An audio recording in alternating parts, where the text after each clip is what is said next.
Hi, I'm Jared. Welcome to Everyday and Adventure. Today we're going to be discussing intercoms and how to do them on a budget. Uh, my intercom setup is set up for my military 5-ton that I'm currently sitting in.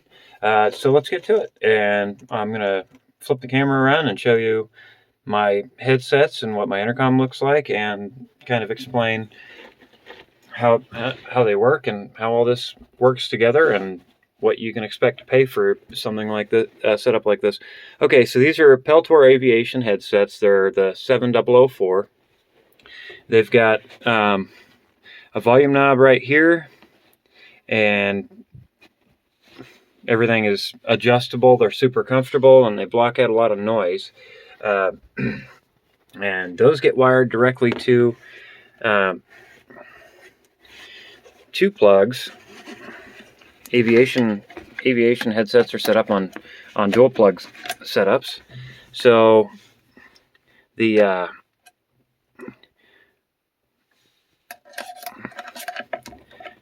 this one is your microphone, and it plugs into the microphone jack. This one's your headphone. It plugs into the headphone jack. You've got your pilot and co-pilot. So these are set up to where if you had a radio, you would talk from the pilot headset to whoever's listening on the radio. This box is a so you can toggle between radio and intercom here, and it also has the aviation intercoms are set up. This one is 12 to 32 volt DC power, so you can run it on the 24 volt system in the military trucks, which is really nice. It makes things very simple. You don't have to bring your 24 volt down to 12 volt, even though I do have a setup for doing that, to run a cigarette lighter, and then you just plug it into your cigarette lighter. So the way these boxes work is you've got your volume control here, and that turns your headsets on and gets the mics good and working. And so when you're in the vehicle, whatever vehicle it is, with as loud as it is, you want to take your squelch and you turn your squelch up to where you can't hear the vehicle anymore, but you can hear audio from when someone is speaking into one of the microphones clearly. And they're really easy to set up. You really just talk to each other and then figure out where you want your squelch to be, like in your different throttle ranges, and then you can just talk. Generally, you can talk as normal. The aviation setups are really good at blocking out external noise, because small aircraft are very noisy. This box has a digital clearance recorder in it that I will never use, unless I by chance happen to pick up aviation in the next couple years.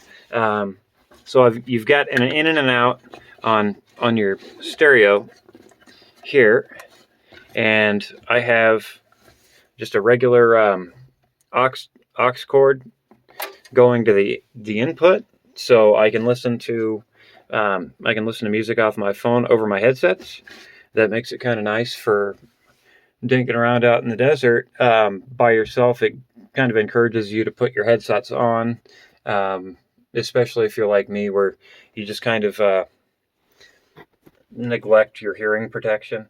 So it gives you a reason to put your headsets on outside of just being hearing protection. So this will save your ears, especially if you can run a little bit of stereo through it. The stereo doesn't get super loud, but it is loud enough to hear, and it works pretty well. So the Peltor headsets, I paid $100 for on eBay for 3 of them.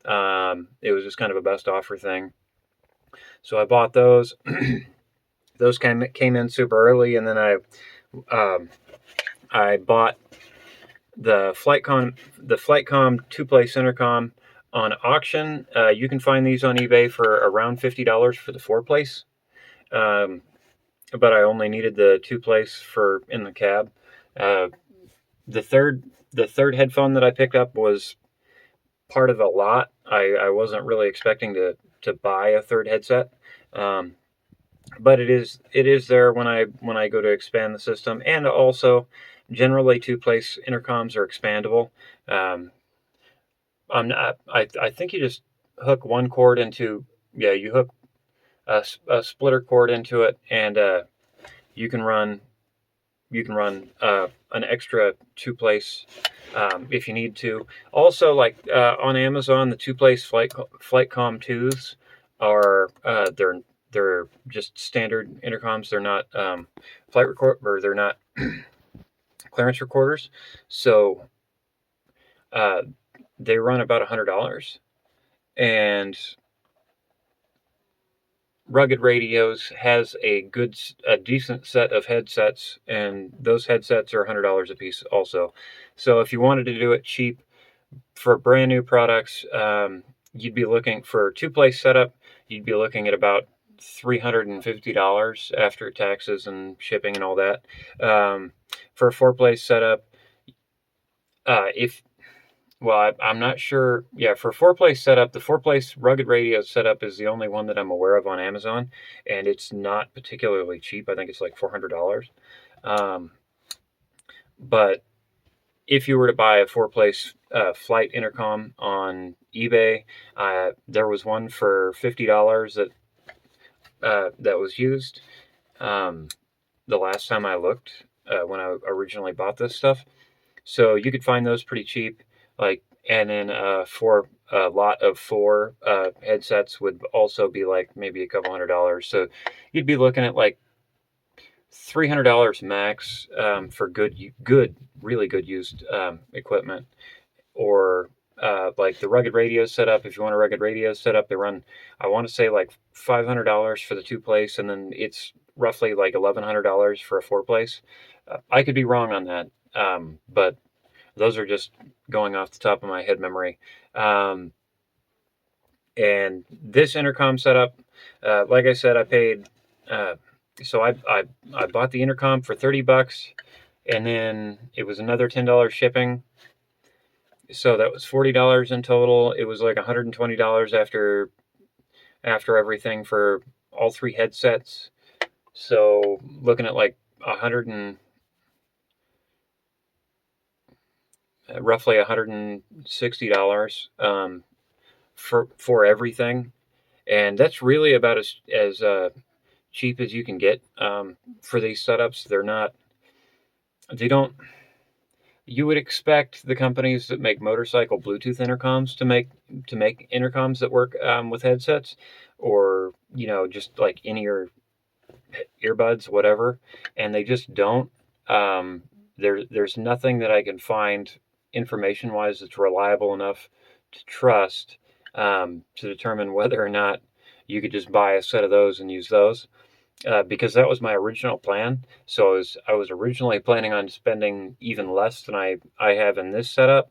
But I think in the long run, this setup is it's a lot more straightforward on how to use it. Even with the wired setup, it's kind of nice because it keeps the headsets constantly in the vehicle that they need to be in, because you can't use them for anything else.